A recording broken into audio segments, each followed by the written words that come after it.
ರಾಜ್ಯದಲ್ಲಿ ಕಳೆದ 20 ತಿಂಗಳಲ್ಲಿ ಅಂದರೆ ಕಾಂಗ್ರೆಸ್ ಸರ್ಕಾರ ರಾಜ್ಯದಲ್ಲಿ ಅಧಿಕಾರಕ್ಕೆ ಬಂದಾಗಿನಿಂದ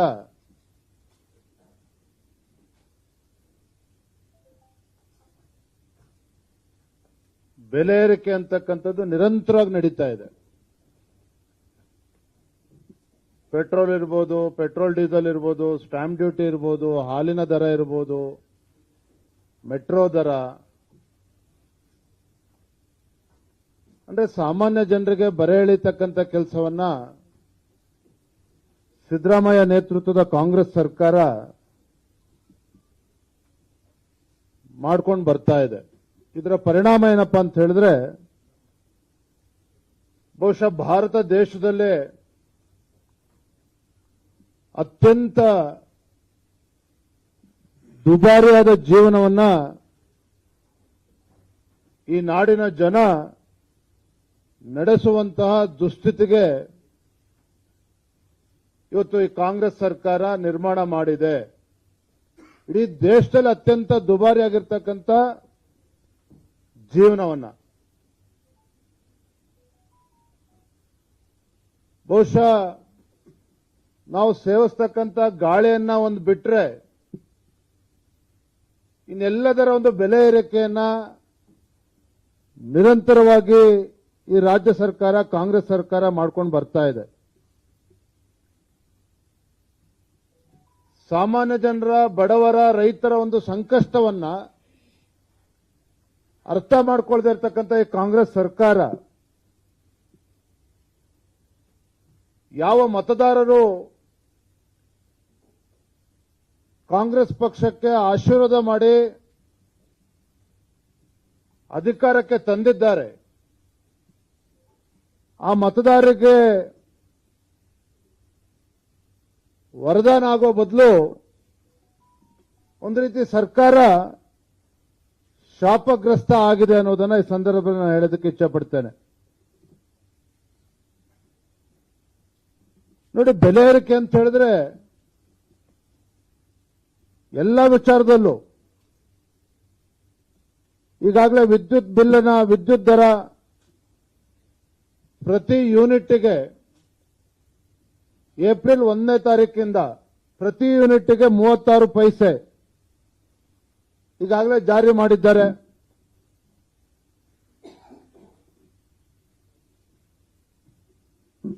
ಹಾಲಿನ ದರ 3 ಬಾರಿ ಏರಿಕೆಯನ್ನು ಮಾಡಿದ್ದಾರೆ. ಆಗಸ್ಟ್ 1, 2023ರಲ್ಲಿ 3 ರೂಪಾಯಿ ಜಾಸ್ತಿ ಮಾಡಿದರೆ, ಜೂನ್ 25, 20, 24ರಲ್ಲಿ 2 ರೂಪಾಯಿ ಜಾಸ್ತಿ ಮಾಡಿದ್ರು.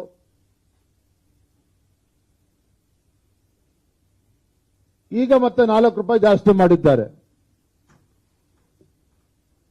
ಪಾಪ ಬಡವರು ಇನ್ನು ಸರ್ಕಾರಿ ಆಸ್ಪತ್ರೆಗಳಿಗೆ ಹೋಗ್ತಾರೆ ಚಿಕಿತ್ಸೆಗೋಸ್ಕರ, ವಿಶೇಷವಾಗಿ ಗ್ರಾಮೀಣ ಭಾಗದಲ್ಲಿ.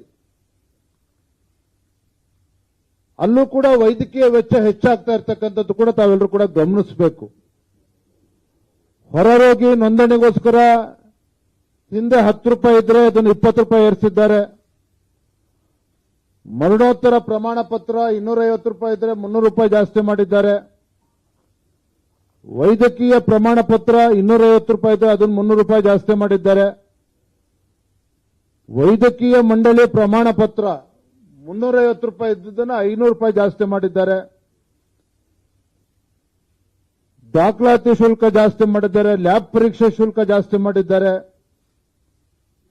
ಅಂದ್ರೆ ಜನಸಾಮಾನ್ಯರು, ಬಡವರು, ವಿಶೇಷವಾಗಿ ಗ್ರಾಮೀಣ ಭಾಗದಲ್ಲಿ ಇವತ್ತೇನೋ ಸರ್ಕಾರಿ ಆಸ್ಪತ್ರೆಗಳಿಗೆ ಹೋಗ್ತಾರೆ, ಅವ್ರಿಗೂ ಕೂಡ ಬರೆ ಎಳೀತಕ್ಕಂಥ ಕೆಲಸ ಈ ರಾಜ್ಯ ಸರ್ಕಾರ, ಕಾಂಗ್ರೆಸ್ ಸರ್ಕಾರ ಮಾಡಿದೆ. ಮತ್ತೊಂದು ಕಡೆ ಮುದ್ರಾಂಕ ಶುಲ್ಕ,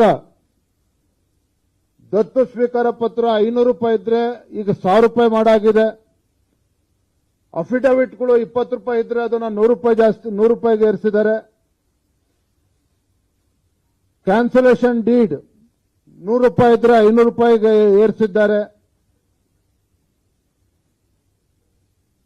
ಮಾರ್ಟಿಗೇಷನ್ ಏನಾದ್ರು ಮಾಡ್ತಾ ಇದ್ರೆ 100 ರೂಪಾಯಿ ಇದ್ರೆ ಅದನ್ನು ಕೂಡ 200 ರೂಪಾಯಿಗೆ ಏರಿಸಿದ್ದಾರೆ. ಪ್ರೊಫೆಷನಲ್ ಟ್ಯಾಕ್ಸ್ ವೃತ್ತಿಪರ ತೆರಿಗೆ 1200 ರೂಪಾಯಿ ಇದ್ದದ್ದನ್ನ 2500 ರೂಪಾಯಿಗೆ ಏರಿಸಿರ್ತಕ್ಕಂಥದ್ದು. ಮುದ್ರಾಂಕ ಶುಲ್ಕವನ್ನು ಜಾಸ್ತಿ ಮಾಡಿದ್ದಾರೆ, ಬಸ್ ದರ ಜಾಸ್ತಿ ಮಾಡಿದ್ದಾರೆ, ರೈತರಿಗೆ ತೊಂದರೆ ಕೊಡಬೇಕು ಅಂತಾನೆ ಬೀಜಗಳ ಅದನ್ನು ದರ ಜಾಸ್ತಿ ಮಾಡಿದ್ದಾರೆ, ನೀರಿನ ಸುಂಕ ಜಾಸ್ತಿ ಮಾಡಿದ್ದಾರೆ, ಪೆಟ್ರೋಲ್ ಡೀಸೆಲ್ ಬಗ್ಗೆನೂ ಕೂಡ ಜಾಸ್ತಿ ಆಗಿರ್ತಕ್ಕಂಥ ನಿಮ್ಗೆಲ್ಲ ಗೊತ್ತಿದೆ. ಒಟ್ಟಾರೆಯಾಗಿ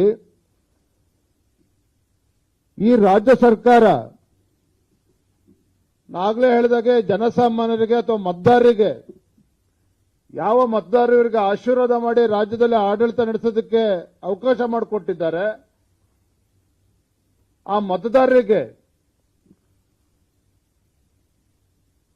ಒಂದು ರೀತಿ ಶಾಪ ಕೊಡ್ತಕ್ಕಂಥ ಕೆಲಸ ರಾಜ್ಯ ಸರ್ಕಾರ ಮಾಡ್ತಿದೆ ಬೆಲೆ ಏರಿಕೆ ಮೂಲಕ. ಹಾಗಾಗಿ ಜನಸಾಮಾನ್ಯರು ಪರದಾಡ್ತಾ ಇದ್ದಾರೆ. ಈ ನಿಟ್ಟಿನಲ್ಲಿ ಇವತ್ತು ಭಾರತೀಯ ಜನತಾ ಪಾರ್ಟಿ ಒಂದು ವಿರೋಧ ಪಕ್ಷವಾಗಿ ಈ ರೀತಿ ಒಂದು ರಾಜ್ಯ ಸರ್ಕಾರ ನಿರ್ದಾಕ್ಷಿಣ್ಯವಾಗಿ ಬಡವರಿಗೆ ಬರೆ ಎಳಿತಕ್ಕಂಥ ಕೆಲಸ ಏನು ಮಾಡ್ತಾ ಇದ್ದಾರೆ, ಇದರ ವಿರುದ್ಧ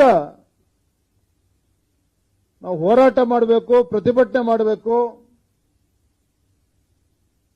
ಈ ರಾಜ್ಯ ಸರ್ಕಾರ ತೆಗೆದುಕೊಂಡಿರ್ತಕ್ಕಂಥ ಈ ನಿರ್ಧಾರದಿಂದ ಹಿಂದೆ ಸರಿತಕ್ಕಂಥ ಕೆಲಸವನ್ನ ನಾವು ಮಾಡಬೇಕು, ಹೋರಾಟದ ಮುಖೇನ ಅಂತ ಹೇಳಿ ನಾಡಿದ್ದು 2ನೇ ತಾರೀಕು ಏಪ್ರಿಲ್ 2ನೇ ತಾರೀಕು ಬೆಂಗಳೂರಿನ ಫ್ರೀಡಂ ಪಾರ್ಕ್ನಲ್ಲಿ ಬೆಳಗ್ಗೆ 11 ಗಂಟೆಗೆ ನಮ್ಮ ಅಹೋರಾತ್ರಿ ಧರಣಿ ಪ್ರಾರಂಭ ಆಗ್ತದೆ. ಈ ಒಂದು ಅಹೋರಾತ್ರಿ ಧರಣಿನಲ್ಲಿ ನಮ್ಮ ಪಕ್ಷದ ಎಲ್ಲ ಶಾಸಕರು, ವಿಧಾನ ಪರಿಷತ್ ಸದಸ್ಯರು, ಮಾಜಿ ಶಾಸಕರು, ಮಾಜಿ ವಿಧಾನ ಪರಿಷತ್ ಸದಸ್ಯರು, ಕಳೆದ ವಿಧಾನಸಭಾ ಚುನಾವಣೆಯಲ್ಲಿ ಸ್ಪರ್ಧೆ ಮಾಡಿರ್ತಕ್ಕಂಥವರು, ರಾಜ್ಯದೆಲ್ಲ ನಮ್ಮ ಪದಾಧಿಕಾರಿಗಳು ಮತ್ತು ನಮ್ಮ ಜಿಲ್ಲೆಯ ಎಲ್ಲ ಅಧ್ಯಕ್ಷರು, ಕಾರ್ಯಕರ್ತರು ಕೂಡ ಭಾಗವಹಿಸ್ತಾ ಇದ್ದಾರೆ. ಈ ಒಂದು ಅಹೋರಾತ್ರಿ ಧರಣಿ 2ನೇ ತಾರೀಕು ಬೆಳಗ್ಗೆ 11 ಗಂಟೆ ಪ್ರಾರಂಭ ಆಗ್ತದೆ. ತದನಂತರದಲ್ಲಿ ಯಾವ ರೀತಿ ಇದನ್ನು ತುದಿ ಮುಟ್ಟಿಸಬೇಕು ಅದನ್ನು ನಾವು 2ನೇ ತಾರೀಕು ನಿಶ್ಚಯ ಮಾಡ್ತೇವೆ. ಅದಾದ ನಂತರದಲ್ಲಿ ಏಪ್ರಿಲ್ 5ನೇ ತಾರೀಕು ರಾಜ್ಯದ ಎಲ್ಲ ಜಿಲ್ಲಾ ಕೇಂದ್ರಗಳಲ್ಲಿ ಮತ್ತು ತಾಲೂಕುಗಳಲ್ಲಿ, ಮಂಡಲದಲ್ಲಿ ಎಲ್ಲ ನಮ್ಮ ಕಾರ್ಯಕರ್ತರು ಬೀದಿಗಿಳಿದು ಪ್ರತಿಭಟನೆ ಮಾಡ್ತಾರೆ, ಹೋರಾಟ ಮಾಡ್ತಾರೆ. ಈ ರಾಜ್ಯ ಸರ್ಕಾರದ ಜನವಿರೋಧಿ ನೀತಿಯನ್ನು ಅನುಸರಿಸ್ತಾ ಇದೆ. ಇದರ ವಿರುದ್ಧ ಹೋರಾಟವನ್ನು ಭಾರತೀಯ ಜನತಾ ಪಾರ್ಟಿ ಹಮ್ಮಿಕೊಂಡಿದೆ.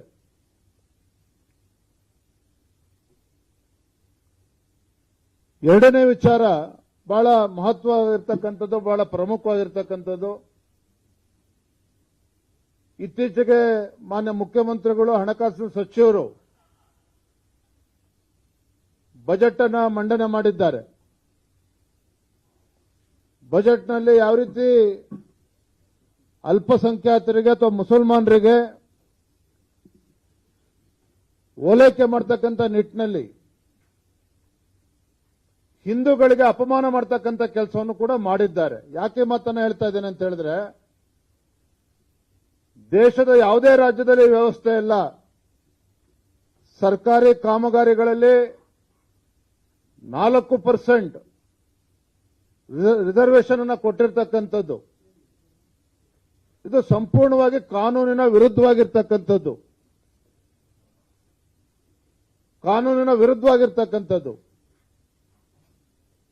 ಒಂದು ಕಡೆ ಸರ್ಕಾರಿ ಕಾಮಗಾರಿಗಳಲ್ಲಿ 4% ರಿಸರ್ವೇಶನ್ ಕೊಟ್ಟಿದ್ದಾರೆ.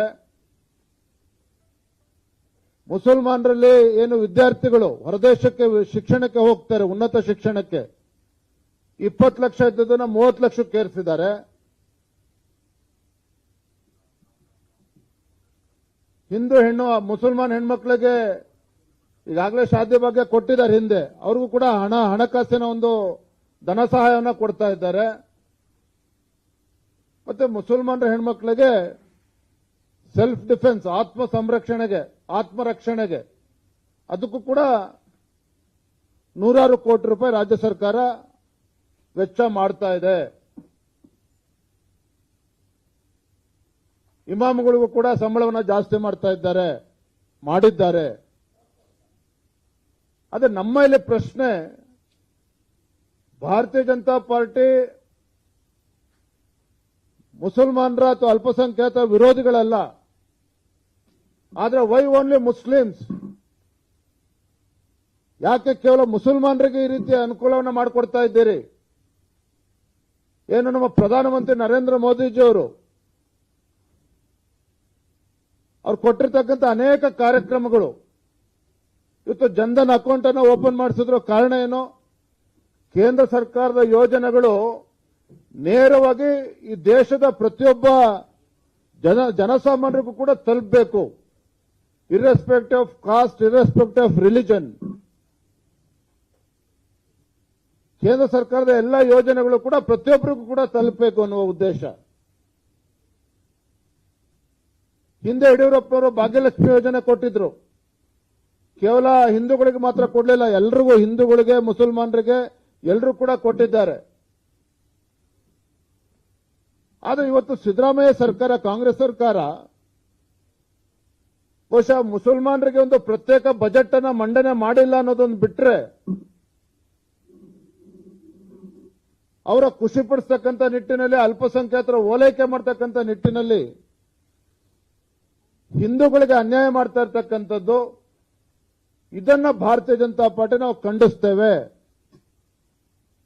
ನಾನು ತಮ್ಮ ಮೂಲಕ ರಾಜ್ಯದ ಮುಖ್ಯಮಂತ್ರಿಗಳಲ್ಲಿ ಕೇಳೋದಕ್ಕೆ ಇಚ್ಛಪಡ್ತೇನೆ,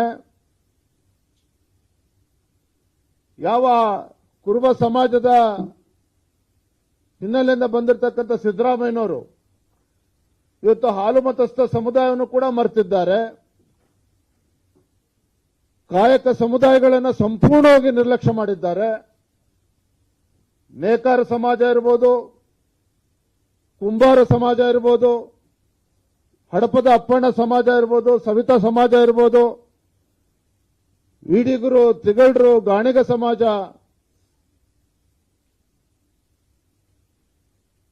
ಕೋಳಿ ಸಮಾಜ, ಬೆಸ್ತ ಸಮಾಜ, ಈ ರೀತಿ ಎಲ್ಲ ಕಾಯಕ ಸಮುದಾಯಗಳನ್ನು ಸಂಪೂರ್ಣವಾಗಿ ನಿರ್ಲಕ್ಷ್ಯ ಮಾಡಿದ್ದಾರೆ ಕಾಂಗ್ರೆಸ್ ಸರ್ಕಾರದವರು, ಸಿದ್ದರಾಮಯ್ಯನವರು. ಕಾಯಕ ಸಮುದಾಯಗಳ ಬದುಕನ್ನ ಕಟ್ಕೊಡ್ತಕ್ಕಂಥ ಕೆಲಸ ಕಾಂಗ್ರೆಸ್ ಸರ್ಕಾರದಿಂದ, ಸಿದ್ದರಾಮಯ್ಯ ಮುಖ್ಯಮಂತ್ರಿಯಿಂದ ಇದು ಆಗ್ತಾ ಇಲ್ಲ. ಅಹಿಂದ ಹೆಸರು ಹೇಳ್ಕೊಂಡು ರಾಜ್ಯದ ಚುಕ್ಕಾಣಿ ಹಿಡಿದಿರ್ತಕ್ಕಂಥ ಸಿದ್ದರಾಮಯ್ಯನವರು ಎಲ್ಲ ಹಿಂದುಳಿದ ಸಮುದಾಯಗಳನ್ನ ಮರೆತು ಕೇವಲ ಅಲ್ಪಸಂಖ್ಯಾತರಿಂದ ಹೊರಟಿರ್ತಕ್ಕಂಥದ್ದು ಇದು ಖಂಡಿತ ಸರಿಯಲ್ಲ. ಇದನ್ನ ಭಾರತೀಯ ಜನತಾ ಪಾರ್ಟಿ ಇದನ್ನ ವಿರೋಧ ಮಾಡ್ತೇವೆ. ಇದನ್ನ ಭಾರತೀಯ ಜನತಾ ಪಾರ್ಟಿ ನಾವು ವಿರೋಧವನ್ನು ಮಾಡ್ತೇವೆ. ಎಸ್ಸಿಪಿ ಟಿಎಸ್ಪಿ ವಿಚಾರದಲ್ಲಿ ನಾವು ನಿರಂತರವಾಗಿ ಹೋರಾಟಗಳನ್ನು ಮಾಡ್ಕೊಂಡು ಬರ್ತಾ ಇದ್ದೇವೆ. ಕಾಂಗ್ರೆಸ್ ಸರ್ಕಾರ ಬಂದಾಗಿನಿಂದ 2023-24ರಲ್ಲಿ ಮೊದಲ ಹಂತದಲ್ಲಿ 11,144 ಕೋಟಿ ಯಾವ ಹಣ ಶೋಷಿತ ಪೀಡಿತ ಸಮುದಾಯದ ಅಭಿವೃದ್ಧಿಗೆ ಮೀಸಲಿಟ್ಟಿರಬೇಕಾಗಿತ್ತೋ ಆ ಹಣವನ್ನು ಬೇರೆ ಕಡೆಗೆ ವರ್ಗಾವಣೆ ಮಾಡಿಕೊಂಡಿದ್ದಾರೆ. 2024-25ರಲ್ಲಿ 14,282 ಕೋಟಿಯಷ್ಟು ಹಣ ಬೇರೆ ಕಡೆಗೆ ವರ್ಗಾವಣೆ ಮಾಡಿಕೊಂಡಿದ್ದಾರೆ. 25-26ರಲ್ಲಿ 13,433 ಕೋಟಿ. ಒಟ್ಟಾರೆಯಾಗಿ ಕಾಂಗ್ರೆಸ್ ಸರ್ಕಾರ ಸಿದ್ದರಾಮಯ್ಯನವರು ಮುಖ್ಯಮಂತ್ರಿ ಆದ್ಮೇಲೆ 38,860 ಕೋಟಿಯಷ್ಟು ಯಾವ ಹಣ ಶೋಷಿತ ಸಮುದಾಯಗಳ ಆರ್ಥಿಕ, ಸಾಮಾಜಿಕ, ಶೈಕ್ಷಣಿಕ ಅಭಿವೃದ್ಧಿಗೆ, ಶೈಕ್ಷಣಿಕ ಮತ್ತು ಸಾಮಾಜಿಕವಾಗಿ ಅವರ ಅಭಿವೃದ್ಧಿಗೋಸ್ಕರ ಹಣ ಬಳಕೆ ಆಗಬೇಕಾಗಿತ್ತು, ಅದು ಎಲ್ಲವೂ ಕೂಡ ಬೇರೆ ಕಡೆಗೆ ವರ್ಗಾವಣೆ ಆಗಿರ್ತಕ್ಕಂಥದ್ದು, ದುರುಪಯೋಗ ಆಗಿರ್ತಕ್ಕಂಥದ್ದು ಭಾರತೀಯ ಜನತಾ ಪಾರ್ಟಿ ನಾವು ಇದನ್ನು ಖಂಡಿಸ್ತೇವೆ. ಡಾಕ್ಟರ್ ಬಾಬಾ ಸಾಹೇಬ್ ಅಂಬೇಡ್ಕರ್ ಅವರ ಹೆಸರನ್ನ ಸಂವಿಧಾನ ಶಿಲ್ಪಿ ಬಾಬಾ ಸಾಹೇಬ್ ಅಂಬೇಡ್ಕರ್ ಹೆಸರನ್ನ ಪದೇ ಪದೇ ಉಲ್ಲೇಖ ಮಾಡ್ತಾರೆ, ದುರುಪಯೋಗ ಮಾಡ್ಕೊಳ್ತಾರೆ ಕಾಂಗ್ರೆಸ್ನವರು ಪರಿಷ್ಠ ಜಾತಿ ಪರಿಷ್ಠ ಪಂಗಡಗಳ ಒಂದು ವೋಟ್ ಬ್ಯಾಂಕ್ ಆಗಿ ಮಾಡಿಕೊಂಡು ಅವರಿಗೆ ಅನ್ಯಾಯ ಮಾಡ್ತಾ ಇದ್ದಾರೆ. ಇದ್ರ ವಿರುದ್ಧನೂ ಕೂಡ ಭಾರತೀಯ ಜನತಾ ಪಾರ್ಟಿ ಹೋರಾಟ ಮಾಡಬೇಕು ಅಂತೇಳಿ ಈಗ ತೀರ್ಮಾನ ಆಗಿದೆ. ಹಾಗಾಗಿ ನಾವು ಎರಡು ಪ್ರಮುಖ ಹೋರಾಟಗಳನ್ನು ಈಗಾಗಲೇ ಭಾರತೀಯ ಜನತಾ ಪಾರ್ಟಿ ಕೈಗೆತ್ತಿಕೊಂಡಿದೆ. ನಾಡಿದ್ದು 2ನೇ ತಾರೀಕು ಈಗಾಗಲೇ ಹೇಳಿದಾಗೆ ಬೆಳಗ್ಗೆ 11 ಗಂಟೆಗೆ ಬೆಂಗಳೂರಿನಲ್ಲಿರ್ತಕ್ಕಂಥ ಫ್ರೀಡಂ ಪಾರ್ಕ್ನಲ್ಲಿ ನಮ್ಮೆಲ್ಲ ಶಾಸಕರು, ವಿಧಾನ ಪರಿಷತ್ ಸದಸ್ಯರು, ಮಾಜಿ ಶಾಸಕರು, ನಮ್ಮ ಸಂಸದರು ಎಲ್ಲರೂ ಕೂಡ ಈ ಹೋರಾಟದಲ್ಲಿ ಅಹೋರಾತ್ರಿ ಹೋರಾಟದಲ್ಲಿ ಭಾಗವಹಿಸ್ತಾ ಇದ್ದಾರೆ. 2ನೇ ಹೋರಾಟ ಏಪ್ರಿಲ್ 7ನೇ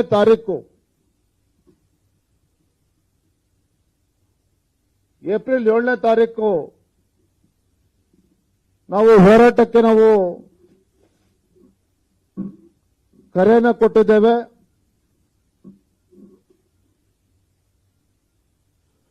ಮೈಸೂರಿನಿಂದ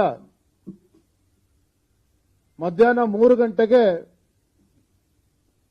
ನಮ್ಮ ಈ ಜನಜಾಗೃತಿ ಹೋರಾಟ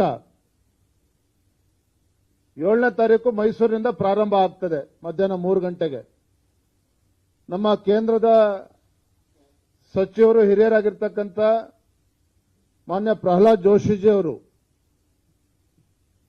ಈ ನಮ್ಮ ಹೋರಾಟಕ್ಕೆ ಚಾಲನೆಯನ್ನು ನೀಡೋರಿದ್ದಾರೆ. ನಾನು ಈಗಾಗಲೇ ನಮ್ಮ ಕೇಂದ್ರದ ಸಚಿವರಾಗಿರ್ತಕ್ಕಂಥ ವಿ ಸೋಮಣ್ಣ ಅವ್ರನ್ನ, ಶೋಭಾ ಕರಂದ್ಲಾಜೆ ಅವ್ರ ಜೊತೆಲೂ ಕೂಡ ಚರ್ಚೆ ಮಾಡಿದ್ದೇನೆ. ಏಪ್ರಿಲ್ 7ನೇ ತಾರೀಕಿಂದ ಪ್ರಾರಂಭ ಆಗ್ತಕ್ಕಂಥ ನಮ್ಮ ಈ ಹೋರಾಟ 4 ಹಂತದಲ್ಲಿ ಹೋರಾಟವನ್ನು ನಾವು ಆಯೋಜನೆ ಮಾಡಿದ್ದೇವೆ. ಜನಾಕ್ರೋಶ ಯಾತ್ರೆ ಏಪ್ರಿಲ್ 7ನೇ ತಾರೀಕು ಚಾಲನೆ ನೀಡ್ತಾ ಇದ್ದೇವೆ. 4 ಹಂತದಲ್ಲಿ ಹೋರಾಟ ನಡೀತದೆ. ಮೊದಲ ಹಂತದಲ್ಲಿ 7ನೇ ತಾರೀಕು ಮೈಸೂರು, ಚಾಮರಾಜನಗರ ಜಿಲ್ಲೆಗಳನ್ನ, ಏಪ್ರಿಲ್ 7ನೇ ತಾರೀಕು ಮೈಸೂರು ಮತ್ತು ಚಾಮರಾಜನಗರ ಜಿಲ್ಲೆ ಅಂದ್ರೆ ಮೈಸೂರಿನಲ್ಲಿ ಹೋರಾಟವನ್ನು ಹಮ್ಮಿಕೊಂಡಿದ್ದೇವೆ. 8ನೇ ತಾರೀಕು ಬೆಳಗ್ಗೆ ಮಂಡ್ಯದಲ್ಲಿ, ಮಧ್ಯಾಹ್ನ ಹಾಸನದಲ್ಲಿ ನಮ್ಮ ಹೋರಾಟ ಇರ್ತದೆ. 9ನೇ ತಾರೀಕು ಕೊಡಗು ಮುಗಿಸ್ಕೊಂಡು ಮಂಗಳೂರಿನಲ್ಲಿ ಹೋರಾಟ 9ನೇ ತಾರೀಕು ಸಂಜೆ. 10ನೇ ತಾರೀಕು ಬೆಳಗ್ಗೆ ಉಡುಪಿಯನ್ನು ಮುಗಿಸ್ಕೊಂಡು ಮಧ್ಯಾಹ್ನ ಚಿಕ್ಕಮಗಳೂರಿನಲ್ಲಿ. ಈ ರೀತಿ ಇದು ಮೊದಲ ಹಂತದ ಹೋರಾಟ. 7ನೇ ತಾರೀಕು, 8ನೇ ತಾರೀಕು, 9ನೇ ತಾರೀಕು, 10ನೇ ತಾರೀಕು ಮೊದಲ ಹಂತದ ಹೋರಾಟ. ಈ 4 ದಿನದ ಈ ಹೋರಾಟ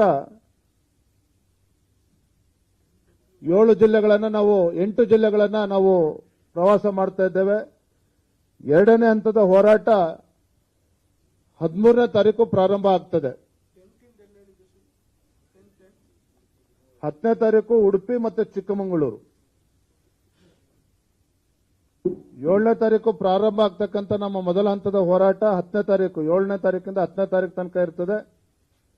2ನೇ ಹಂತದ ಹೋರಾಟ 13ನೇ ತಾರೀಕು ಪ್ರಾರಂಭ ಆಗ್ತದೆ ಶಿವಮೊಗ್ಗ ಜಿಲ್ಲೆ. 13ನೇ ತಾರೀಕು ಶಿವಮೊಗ್ಗದಲ್ಲಿರ್ತದೆ. 13ನೇ ತಾರೀಕು ಮಧ್ಯಾಹ್ನ ಉತ್ತರ ಕನ್ನಡ. 13ನೇ ತಾರೀಕು ಬೆಳಗ್ಗೆ ಶಿವಮೊಗ್ಗ, ಮಧ್ಯಾಹ್ನ ಉತ್ತರ ಕನ್ನಡ. ತದನಂತರದಲ್ಲಿ ಬೀದರು, ಇದೆಲ್ಲ ಪಟ್ಟಿ ನಿಮಗೆ ಕಳಿಸ್ಕೊಡ್ತೇವೆ, ಯಾವ್ಯಾವ ದಿನಾಂಕ ಯಾವ ಜಿಲ್ಲೆ ಅಂತೇಳಿ. ಒಟ್ಟಾರೆಯಾಗಿ ಏಪ್ರಿಲ್ 7ನೇ ತಾರೀಕು ಪ್ರಾರಂಭ ಆಗ್ತಕ್ಕಂಥ ನಮ್ಮ ಈ ಜನಾಕ್ರೋಶ ಯಾತ್ರೆ ರಾಜ್ಯದ ಪ್ರತಿ ಜಿಲ್ಲೆಗೂ ಕೂಡ ಈ ಹೋರಾಟವನ್ನು ತೆಗೆದುಕೊಂಡು ಹೋಗ್ತೇವೆ. ಜನಜಾಗೃತಿಯನ್ನು ಮೂಡಿಸ್ತಕ್ಕಂಥ ಕೆಲಸವನ್ನು ಮಾಡ್ತೇವೆ. ಏನು ಜನ ವಿರೋಧಿ, ಬಡವರ ವಿರೋಧಿ, ರೈತ ವಿರೋಧಿ ಈ ಕಾಂಗ್ರೆಸ್ ಸರ್ಕಾರ ಏನಿದೆ ಅಲ್ಪಸಂಖ್ಯಾತರನ್ನ ಓಲೈಕೆ ಮಾಡ್ತಕ್ಕಂಥ ನಿಟ್ಟಿನಲ್ಲಿ ಹಿಂದೂಗಳನ್ನ ಅಪಮಾನ ಮಾಡ್ತಕ್ಕಂಥ ಈ ಕಾಂಗ್ರೆಸ್ ಸರ್ಕಾರ ಏನಿದೆ, ಈ ಒಂದು ಕಾಂಗ್ರೆಸ್ ಸರ್ಕಾರದ ವಿರುದ್ಧ ಜನಜಾಗೃತಿಯನ್ನು ಮೂಡಿಸ್ತಕ್ಕಂಥ ಕೆಲಸವನ್ನ ನಾವು 4 ಹಂತದಲ್ಲಿ ನಾವು ಮಾಡೋರಿದ್ದೇವೆ. ಈಗಾಗಲೇ ಹೇಳಿದಾಗೆ ನಮ್ಮೆಲ್ಲ ಶಾಸಕರು, ವಿಧಾನ ಪರಿಷತ್ ಸದಸ್ಯರು, ಮಾಜಿ ಶಾಸಕರು, ಕೇಂದ್ರ ಸಚಿವರು, ನಮ್ಮೆಲ್ಲ ಸಂಸದರು ಎಲ್ಲರೂ ಕೂಡ ನಮ್ಮ ಹೋರಾಟದಲ್ಲಿ ಭಾಗವಹಿಸ್ತಾ ಇದ್ದಾರೆ.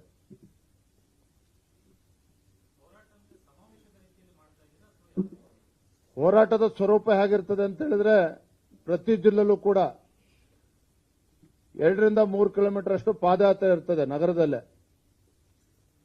ಪಾದಯಾತ್ರೆ ಆದ್ಮೇಲೆ ಸಭೆನೂ ಕೂಡ ಇರ್ತದೆ. ಎಲ್ಲ ನಮ್ಮ ಮುಖಂಡರು ಭಾಗವಹಿಸ್ತಾರೆ.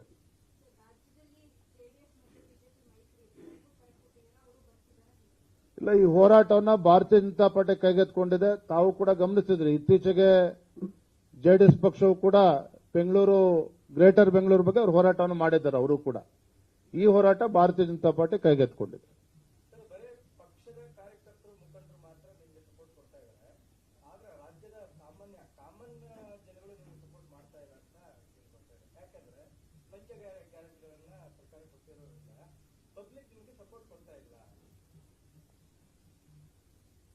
ಮೊನ್ನೆ ಸದನದಲ್ಲೂ ಕೂಡ ಸಿದ್ದರಾಮಯ್ಯನವರು ಮಂತ್ರಿಗಳು ಹೇಳಿದ್ರು, ಮೊನ್ನೆ 3 ಬೈ ಎಲೆಕ್ಷನ್ಗಳು ಗೆದ್ದುಬಿಟ್ಟಿದ್ವಿ, ಜನ ಬೆಂಬಲ ನಮಗೆ ಸಂಪೂರ್ಣ ಆಗಿದೆ ಅಂತೇಳಿ.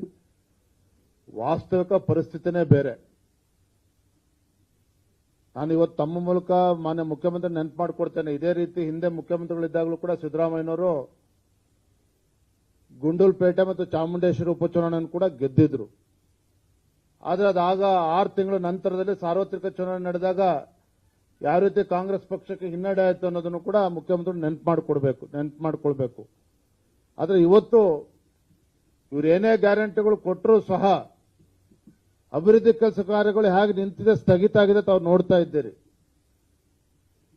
ಜನರು ಏನು ಸರ್ಕಾರದ ಬಗ್ಗೆ ಪ್ರೀತಿ ಇದೆ ಅಂತಲ್ಲ, ಜನರಲ್ಲಿ ನಿಜವಾಗ್ಲೂ ಕೂಡ ಈ ಸರ್ಕಾರದ ಬಗ್ಗೆ, ರಾಜ್ಯ ಸರ್ಕಾರದ ಬಗ್ಗೆ, ಕಾಂಗ್ರೆಸ್ ಸರ್ಕಾರದ ಬಗ್ಗೆ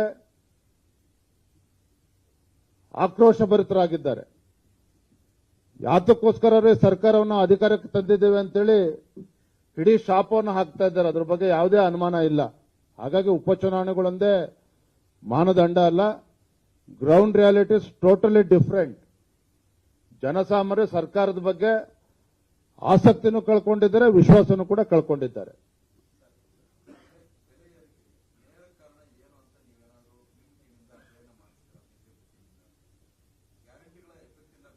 ನೋಡಿ,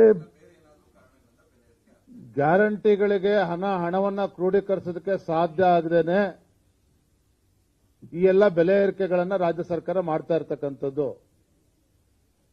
ಇವರ ಹಣವನ್ನ ಕ್ರೋಢೀಕರಿಸೋದಕ್ಕೆ ಸಾಧ್ಯ ಆಗದೇನೆ ಪೆಟ್ರೋಲ್ ಡೀಸೆಲ್ ಇರ್ಬೋದು, ಸ್ಟಾಂಪ್ ಡ್ಯೂಟಿ ಇರ್ಬೋದು, ಹಾಲಿನ ದರ ಇರ್ಬೋದು, ಬಸ್ಸಿನ ದರ ಇರ್ಬೋದು, ಬೇರೆ ಯಾವುದೋ ಕಾರಣ ಇಲ್ಲ. ಆ ಕಾರಣಕ್ಕೋಸ್ಕರನೇ ರಾಜ್ಯ ಸರ್ಕಾರ ಇವತ್ತು ಎಲ್ಲವನ್ನು ಕೂಡ ಜಾಸ್ತಿ ಮಾಡ್ತಾ ಇರ್ತಕ್ಕಂಥದ್ದು. ಗ್ಯಾರಂಟಿಗಳ ಮೇಲೆ ಇವತ್ತು ರಾಜ್ಯ ಸರ್ಕಾರ ಅಧಿಕಾರಕ್ಕೆ ಬಂದಿರತಕ್ಕಂಥದ್ದು. ಗ್ಯಾರಂಟಿ ನಿಲ್ಲಿಸಿ ಅಂತ ಹೇಳ್ತಲ್ಲ, ಈ ರಾಜ್ಯ ಸರ್ಕಾರ ಕರ್ತವ್ಯ ಅದು. ಆದ್ರೆ ಅದ್ರ ಜೊತೆ ಗ್ಯಾರಂಟಿನೇ ಅಭಿವೃದ್ಧಿ ಅಲ್ಲ. ಶಾಸಕರುಗಳು ಆಗಲೇ ಆಡಳಿತ ಪಕ್ಷದ ಶಾಸಕರು ಹೇಳ್ತಾ ಇದ್ದಾರೆ, ಅಭಿವೃದ್ಧಿ ಆಗ್ತಾ ಇಲ್ಲ ಅಂತೇಳಿ ಜನಸಾಮಾನ್ಯರು ನಮ್ಮನ್ನ ಪ್ರಶ್ನೆ ಮಾಡ್ತಾ ಇದ್ದಾರೆ. ಜನಪ್ರತಿನಿಧಿಗಳನ್ನ ಆ ಕ್ಷೇತ್ರದಲ್ಲಿ ಮತದಾರರು ಪ್ರಶ್ನೆ ಮಾಡ್ತಾ ಇದ್ದಾರೆ. ಹಾಗಾಗಿ ಗ್ಯಾರಂಟಿಗಳೇ ಅಭಿವೃದ್ಧಿ ಅಲ್ಲ.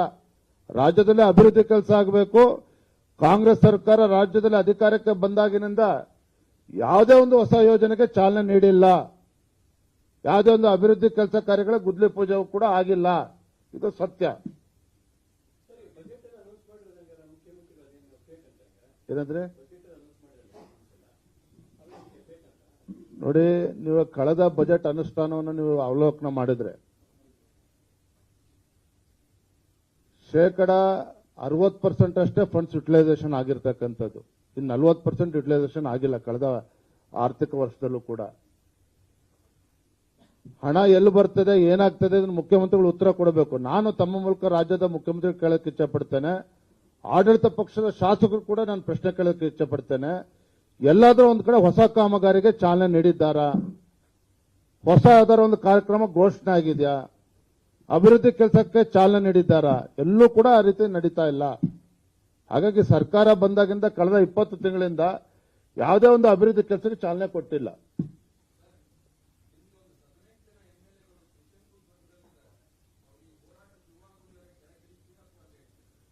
ಎರಡನೇ ತಾರೀಕು ಬೆಳಗ್ಗೆ ಕೆಂಗಲ್ ಹನುಮಂತಯ್ಯ ಪ್ರತಿಮೆ ಮುಂದೆ ನಾವು ಇದ್ರ ಬಗ್ಗೆನೂ ಕೂಡ ಹೋರಾಟ ಮಾಡ್ತಾ ಇದ್ದೇವೆ, ಪ್ರತಿಭಟನೆ ಮಾಡ್ತಾ ಇದ್ದೇವೆ.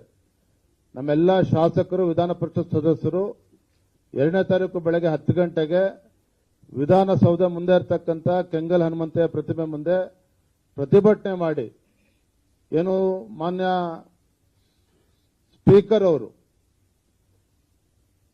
ಕಾನೂನು ಬಾಹಿರವಾಗಿ ಅಸಂವಿಧಾನಾತ್ಮಕವಾಗಿ ಏನು ನಿರ್ಧಾರವನ್ನು ಕೈಗೊಂಡಿದ್ದಾರೆ, ನಮ್ಮ 18 ಶಾಸಕರನ್ನ ಅಮಾನತು ಮಾಡೋದ್ರ ಮುಖೇನ, ಅದು 6 ತಿಂಗಳುಗಳ ಕಾಲ, ಇದ್ರ ವಿರುದ್ಧನೂ ಕೂಡ ನಾವು ಬೆಳಗ್ಗೆ 10 ಗಂಟೆಗೆ ಪ್ರತಿಭಟನೆ ಮಾಡ್ತಾ ಇದ್ದೇವೆ.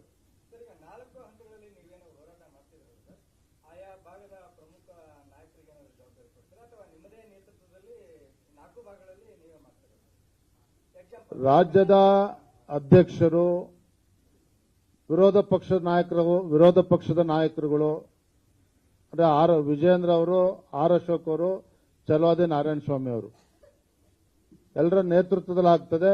ಎಲ್ಲ ಕೇಂದ್ರ ಸಚಿವರು ಕೂಡ ಭಾಗವಹಿಸ್ತಾರೆ, ಸಂಸದರು ಕೂಡ ಭಾಗವಹಿಸ್ತಾರೆ, ನಮ್ಮೆಲ್ಲ ರಾಜ್ಯದ ಪದಾಧಿಕಾರಿಗಳು, ಮಾಜಿ ಶಾಸಕರು, ಮಾಜಿ ವಿಧಾನ ಪರಿಷತ್ ಸದಸ್ಯರು, ಚುನಾವಣೆ ಅಂದ್ರೆ ಪ್ರತಿಯೊಬ್ಬರು ಕೂಡ ಇದರಲ್ಲಿ ಭಾಗಿಯಾಗ್ತಾರೆ. ಇದು ಭಾರತೀಯ ಜನತಾ ಪಾರ್ಟಿಯ ಹೋರಾಟ, ಎಲ್ಲರ ನೇತೃತ್ವದಲ್ಲಿ ಹೋರಾಟ ನಡೀತದೆ.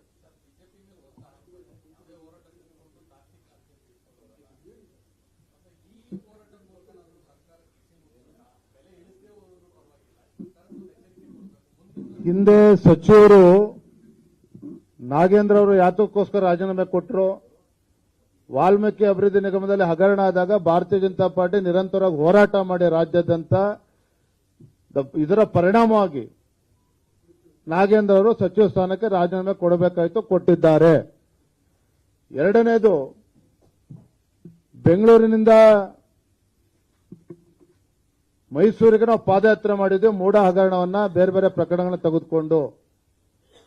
ಗೌರವಾನ್ವಿತ ಮುಖ್ಯಮಂತ್ರಿಗಳು ಏನ್ ಹೇಳಿದ್ರು, ನಾನು ಯಾವುದೇ ತಪ್ಪು ಮಾಡಿಲ್ಲ, ನನ್ನ ಕುಟುಂಬ ಯಾವುದೇ ತಪ್ಪು ಮಾಡಿಲ್ಲ, ನಮ್ಮನ್ನ ತೇಜೋವಧೆ ಮಾಡ್ತಕ್ಕಂಥ ಕೆಲಸ ಭಾರತೀಯ ಜನತಾ ಪಾರ್ಟಿ ಮಾಡ್ತಾ ಇದ್ದಾರೆ, ವಿರೋಧ ಪಕ್ಷಗಳು ಮಾಡ್ತಾ ಇದ್ದಾರೆ ಅಂತ ಹೇಳಿದ್ರು. ಆಯ್ತು, ನಿವೇಶನಗಳನ್ನು ಹಿಂದಿರುಗಿಸ್ತೇನೆ, 55 ಕೋಟಿ ಕೊಡ್ಲಿ ಸರ್ಕಾರದಿಂದ ಅಂತೇಳಿ ಮುಖ್ಯಮಂತ್ರಿಗಳು ಸವಾಲು ಹಾಕಿದ್ರು. ಆದರೆ ನಮ್ಮ ಹೋರಾಟದ ಪರಿಣಾಮವಾಗಿ ಇವತ್ತು ಮುಖ್ಯಮಂತ್ರಿಗಳು ಅಥವಾ ಮುಖ್ಯಮಂತ್ರಿಗಳ ಕುಟುಂಬ ಅಕ್ರಮವಾಗಿ ಪಡೆದುಕೊಂಡಿದ್ದ 14 ನಿವೇಶನಗಳನ್ನ ಯಾವುದೇ ಒಂದು ಕಾಂಪನ್ಸೇಷನ್ ಇಲ್ದೇನೆ 55 ಕೋಟಿ ಕೊಡ್ಲಿ, ನಾವು ವಾಪಸ್ ಕೊಡ್ತೇನೆ ಅಂತೇಳಿ ಮುಖ್ಯಮಂತ್ರಿ ಹೇಳಿಕೆ ಕೊಟ್ಟಿದ್ರು. ಒಂದು ರೂಪಾಯಿ ಕೂಡ ತೆಗೆದುಕೊಳ್ದೇನೆ ಕಾಂಪನ್ಸೇಷನ್ 14 ನಿವೇಶನಗಳನ್ನ ಕೊಟ್ಟಿದ್ದಾರೆ, ಹಿಂದಿರುಗಿಸಿದ್ದಾರೆ ಅಂತ ಹೇಳಿದ್ರೆ ಅದು ನಮ್ಮ ಹೋರಾಟದ ಪರಿಣಾಮವಾಗಿ ಆಗಿರ್ತಕ್ಕಂಥದ್ದು, ನಮ್ಮ ಹೋರಾಟದ ಪರಿಣಾಮವಾಗಿ ಆಗಿರ್ತಕ್ಕಂಥದ್ದು. ಹಾಗಾಗಿ ಇವತ್ತು ನಾವು ಬೆಲೆ ಏರಿಕೆ ವಿಚಾರ ಇರಬಹುದು, ಅಲ್ಪಸಂಖ್ಯಾತರ ಓಲೈಕೆ ಮಾಡ್ತಕ್ಕಂಥ ನಿಟ್ಟಿನಲ್ಲಿ ನಮ್ಮ ಹಿಂದೂಗಳಿಗೆ ಅನ್ಯಾಯ ಮಾಡ್ತಾ ಇದ್ದಾರೆ, ಕಾಯಕ ಸಮುದಾಯಗಳಿಗೆ ಅವ್ರಿಗೆ ಬದುಕನ್ನು ಕಟ್ಕೊಡ್ತಕ್ಕಂಥ ಕೆಲಸವನ್ನು ಮಾಡದೇ ಇರತಕ್ಕಂಥ ಸರ್ಕಾರದ ವಿರುದ್ಧ ನಾವು ಜನಾಕ್ರೋಶ ಯಾತ್ರೆಯನ್ನು ಮಾಡ್ತಾ ಇದ್ದೇವೆ. ಇದು ನಮ್ಮ ಕರ್ತವ್ಯ ವಿರೋಧ ಪಕ್ಷವಾಗಿ. ಇಲ್ಲ ಅಂತ ಹೇಳಿದ್ರೆ ಈ ಸರ್ಕಾರ ನೋಡ್ತಾ ಇದ್ದೀರಿ, ಆಡಳಿತ ಪಕ್ಷದ ಸದಸ್ಯರ ಮಾತುಗಳ ವರ್ಷ ನೋಡ್ತಾ ಇದ್ದೀರಿ, ಏನೋ ಮೆಜಾರಿಟಿ ಬಂದಿದೆ, ಏನ್ ಬೇಕಾದ್ರೂ ಮಾಡ್ತೀವಿ ಅನ್ನೋ ಧೋರಣೆ ಏನಿದೆ, ಇದು ಖಂಡಿತ ರಾಜ್ಯದ ಜನರಿಗೆ ಮಾರಕ ಆಗಿದೆ. ಹಾಗಾಗಿ ವಿರೋಧ ಪಕ್ಷವಾಗಿ ನಮ್ಮ ಜವಾಬ್ದಾರಿ ಇದೆ. ಹಾಗಾಗಿ ಮತ್ತೆ ಬೀದಿಗಳನ್ನ ಹೋರಾಟವನ್ನು ನಾವು ಮಾಡ್ತಾ ಇದ್ದೇವೆ.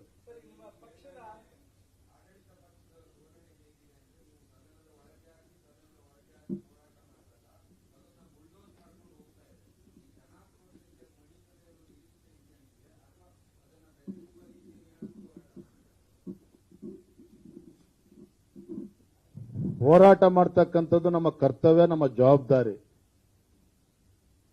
ಜನರಿಗೆ ಯಾವ ರೀತಿ ಗ್ಯಾರಂಟಿಗಳು ಹೆಸರು ಹೇಳಿಕೊಂಡು ಒಂದು ಕೈಯಲ್ಲಿ ಕೊಟ್ಟು ಇನ್ನೊಂದು ಕೈಯಲ್ಲಿ ಕಿತ್ಕೊಳ್ತಕ್ಕಂಥ ಕೆಲಸ ರಾಜ್ಯ ಸರ್ಕಾರ ಏನ್ ಮಾಡ್ತಾ ಇದೆ. ಒಂದು ಕಣ್ಣಿಗೆ ಸುಣ್ಣ ಮತ್ತೊಂದು ಕಣ್ಣಿಗೆ ಬೆಣ್ಣೆ ಕೊಡ್ತಾ ಹಚ್ಚಕ್ಕಂತ ಕೆಲಸ ಏನು ರಾಜ್ಯ ಸರ್ಕಾರ ಮಾಡ್ತಾ ಇದ್ದಾರೆ. ಇವೆಲ್ಲವನ್ನು ಕೂಡ ರಾಜ್ಯದ ಜನರಿಗೆ ತಲುಪಿಸ್ತಕ್ಕಂಥದ್ದು, ಮಾಹಿತಿ ಕೊಡ್ತಕ್ಕಂಥದ್ದು, ಜಾಗೃತಿ ಮೂಡಿಸ್ತಕ್ಕಂಥ ನಮ್ಮ ಕರ್ತವ್ಯ ವಿರೋಧ ಪಕ್ಷವಾಗಿ. ಅದನ್ನು ನಾವು ಮಾಡ್ತೇವೆ.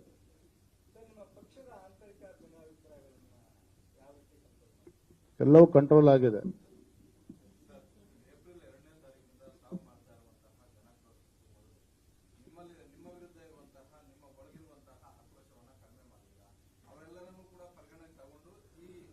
ನಮ್ಮ ಪತ್ರಿಕಾ ಹಾಗೂ ಮಾಧ್ಯಮದ ಸ್ನೇಹಿತರಿಗೆ ನನ್ನ ವಿನಂತಿ, ಇವತ್ತಿನ ಪತ್ರಿಕಾಗೋಷ್ಠಿ ಇಟ್ಸ್ ಓನ್ಲಿ ಲಿಮಿಟೆಡ್ ಟು ನಮ್ಮ ಹೋರಾಟಗಳು, ಬೆಲೆ ಏರಿಕೆ, SCP TSP ಮತ್ತು ಏನು ಅಲ್ಪಸಂಖ್ಯಾತರ ಓಲೈಕೆ ರಾಜಕಾರಣ, ಈ ಹೋರಾಟ ಏನು ನಾವು ರೂಪಿಸಿದ್ದೇವೆ ಇದಕ್ಕೆ ಸೀಮಿತವಾಗಿ ನಾವು ಇವತ್ತು ಪತ್ರಿಕಾಗೋಷ್ಠಿ ಕರೆದಿದ್ದೇವೆ. ಇನ್ನು ಬೇರೆ ವಿಚಾರಗಳು ನಿರಂತರ ನಡೀತಾ ಇರ್ತವೆ, ನಿರಂತರ ಉತ್ತರ ಕೊಡ್ತಾ ಇರ್ತವೆ. ಸ್ಮಾರ್ಟ್ ಮೀಟರ್ ಬಗ್ಗೆ ನಾಳೆನೂ ಕೂಡ ನಮ್ಮ ಅಶ್ವಥ್ ನಾರಾಯಣ ಅವರು ಕೂಡ ನಮ್ಮೆಲ್ಲ ಪಕ್ಷದ ಮುಖಂಡರ ಬಗ್ಗೆ ಚರ್ಚೆ ಮಾಡಿದ್ದಾರೆ. ಅನೇಕ ವಿಚಾರಗಳಿದೆ, ಒಂದಲ್ಲ ಎರಡಲ್ಲ. ಹೇಳ್ತಾ ಇದ್ರೆ ವಾರಕ್ಕೊಂದೊಂದು ಈ ರೀತಿ ಹೋರಾಟಗಳು ಮಾಡಬೇಕು, ಆ ರೀತಿ ನಿರ್ಧಾರಗಳನ್ನ ಈ ಕಾಂಗ್ರೆಸ್ ಸರ್ಕಾರ ತೆಗೆದುಕೊಳ್ತದೆ. ಅದನ್ನು ಕೂಡ ನಮ್ಮ ಮನಸ್ಸಿನಲ್ಲಿದೆ, ಅದನ್ನು ಕೂಡ ಹೋರಾಟ ರೂಪಿಸ್ತೇವೆ. Thank you. ಮತ್ತೊಂದು ವಿಚಾರ, ಬಹಳ ಕೊನೆಯದೊಂದು ವಿಚಾರ, ನೀವು 18 ಶಾಸಕರನ್ನ ಉಚ್ಚಾಟನೆ ಮಾಡೋದ್ರ ಬಗ್ಗೆ ಪ್ರಸ್ತಾಪ ಮಾಡಿದ್ರಿ. 2ನೇ ತಾರೀಕು ಅದ್ರ ಬಗ್ಗೆ ನಾವು ಕೆಂಗಲ್ ಹನುಮಂತೆ ಪ್ರತಿಮೆ ಮುಂದೆ ಪ್ರತಿಭಟನೆ ಕೂಡ ಮಾಡ್ತಾ ಇದ್ದೇವೆ. ಜೊತೆಗೆ ನಮ್ಮೆಲ್ಲ ಶಾಸಕರು, ವಿಧಾನ ಪರಿಷತ್ ಸದಸ್ಯರು, ಮಾನ್ಯ ಸ್ಪೀಕರ್ ಅವರು ತಮ್ಮ ನಿರ್ಧಾರವನ್ನ ಹಿಂದೆ ತೆಗೆದುಕೊಳ್ಬೇಕು. ಅಲ್ಲಿವರೆಗೂ ನಮ್ಮ ಶಾಸಕರು ಯಾರೂ ಕೂಡ ಕಮಿಟಿ ಮೀಟಿಂಗ್ಗಳು ಅಟೆಂಡ್ ಮಾಡೋದಿಲ್ಲ. ಈ ನಿರ್ಧಾರವನ್ನು ಆಗಲೇ ಕೈಗೊಂಡಿದ್ದೇವೆ. ಯಾವುದೇ ಕಮಿಟಿ ಮೀಟಿಂಗ್ ನಾವು ಭಾಗವಹಿಸಲ್ಲ.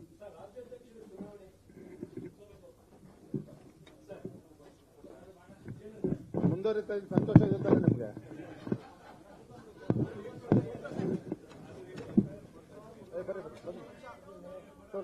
ಹಿಡ್ಕೊಬರ್ರಿ, ಬರ್ರಿ.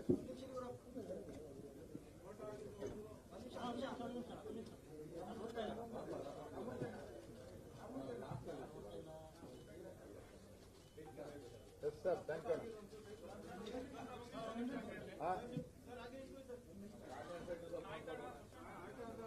ಇಂಗ್ಲಿಷ್ ಎಲ್ಲ ಮುಗಿಸೋಣ. Yes sir, thank you. ಇನ್ನೊಂದ್ಸಲ ಇಟ್ಕೊಳ್ಳಿ, ಇನ್ನೊಂದ್ಸಲ ಬರ್ರಿ.